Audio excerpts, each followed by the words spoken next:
बिस्मिल्लाहिर्रहमानिर्रहीम। हमारा आज का टॉपिक जो है वो यूनिट 2 में कंप्यूटर आर्किटेक्चर है। Computer architecture refers to the design and organization of the components that make up a computer system. यानी कंप्यूटर आर्किटेक्चर जो है इसमें वो तमाम कंपोनेंट्स जो आपस में मिलकर एक कंप्यूटर को डिज़ाइन करते हैं, वो तमाम चीज़ें इसके अंदर कंप्यूटर आर्किटेक्चर में शामिल होती हैं। It encompasses the hardware and software system. इसमें हमारा हार्डवेयर भी शामिल है और इसके अंदर हमारा सॉफ्टवेयर जो है कंप्यूटर सिस्टम का, ये दोनों शामिल हैं। यानी हार्डवेयर और सॉफ्टवेयर आपस में मिलकर ये एक कंप्यूटर जो है उसको डिज़ाइन करते हैं। अब एक जो हमारे पास कंप्यूटर आ जाता है फिज़िकल शेप के अंदर, तो उसमें कौन कौन से एलिमेंट्स होते हैं, कौन कौन से उसके फिज़िकल पार्ट्स होते हैं, उसके अंदर जो है वो मुख्तलिफ़ किस्म के हार्डवेयर कौन से हैं और सॉफ्टवेयर जो है वो कौन से। अगर हम सबसे पहले हार्डवेयर की बात करें तो कंप्यूटर के अंदर 3 अहम चीज़ें होती हैं। एक होता है हमारे पास CPU, ये है हमारे पास CPU।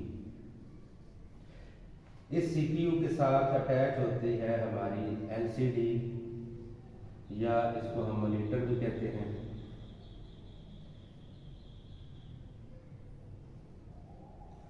और इसके साथ एक कीबोर्ड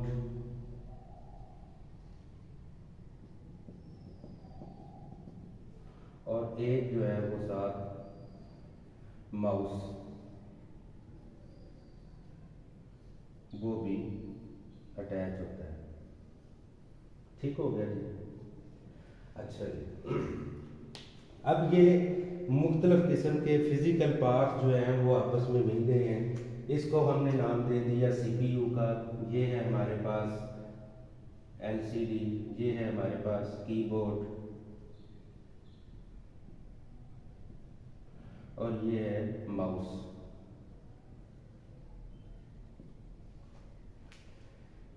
CPU बुनियादी तौर पर है central processing unit.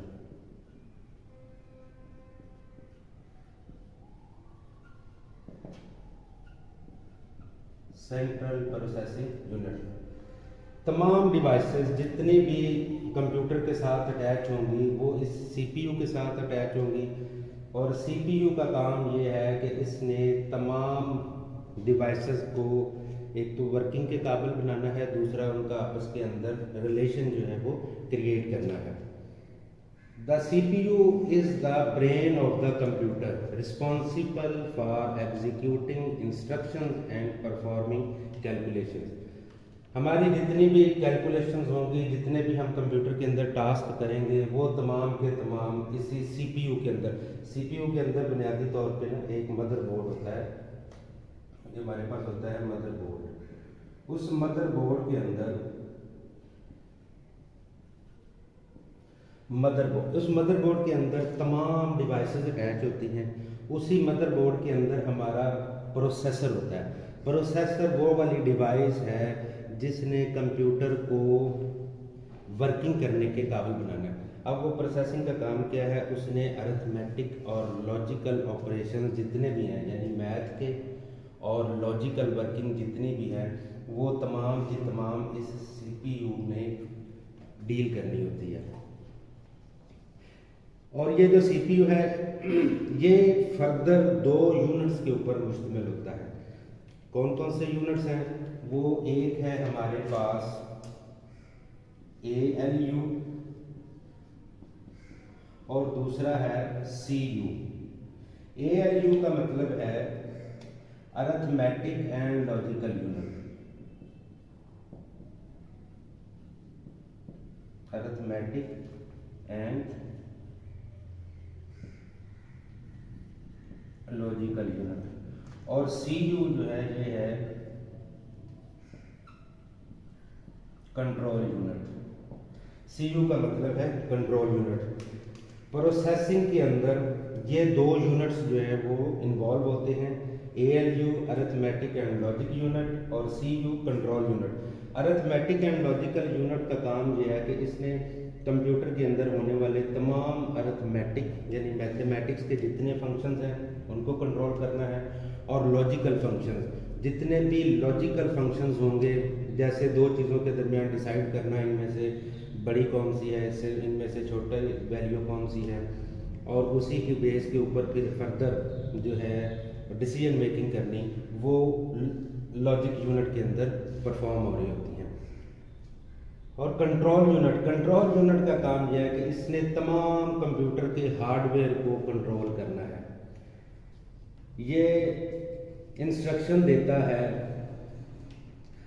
Data storage कितनी यूज़ होगी, ये इंस्ट्रक्शन देता है कि कौन सी टास्क जो है वो पहले एग्जीक्यूट होना है, कंप्यूटर कौन सा काम कौन सा टास्क पहले करेगा, कौन सा टास्क जो है वो उसके बाद करेगा।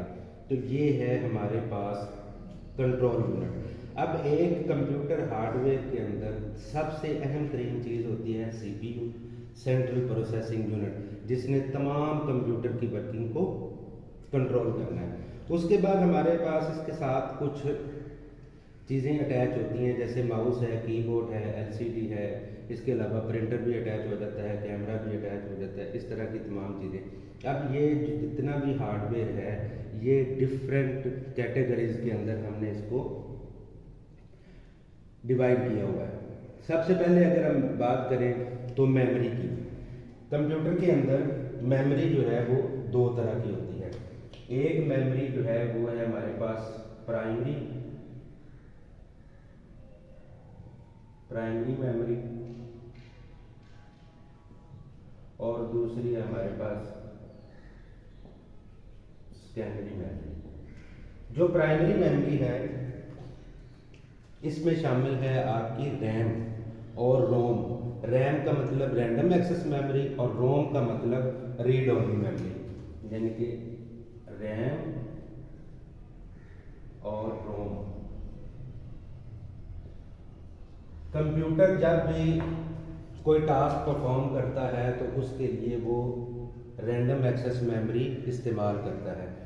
ये रैंडम एक्सेस मेमोरी जो है ये प्राइमरी मेमोरी भी कहलाती है और वोलेटाइल मेमोरी भी कहलाती है। इसके अंदर चीज़ें महफूज होती हैं, कंप्यूटर की स्टोरेज से आती हैं, जिनके ऊपर हमने जिस डाटा के ऊपर वर्किंग करनी है वो डाटा रैम के अंदर आता है। रैम के अंदर फिर आके ALU और CU उसके ऊपर वर्किंग करते हैं, उनको जो भी हमने टास्क दिया हुआ उस टास्क के मुताबिक वो काम करेंगे और करने के बाद उसका जो है वो रिज़ल्ट हमें दे देंगे।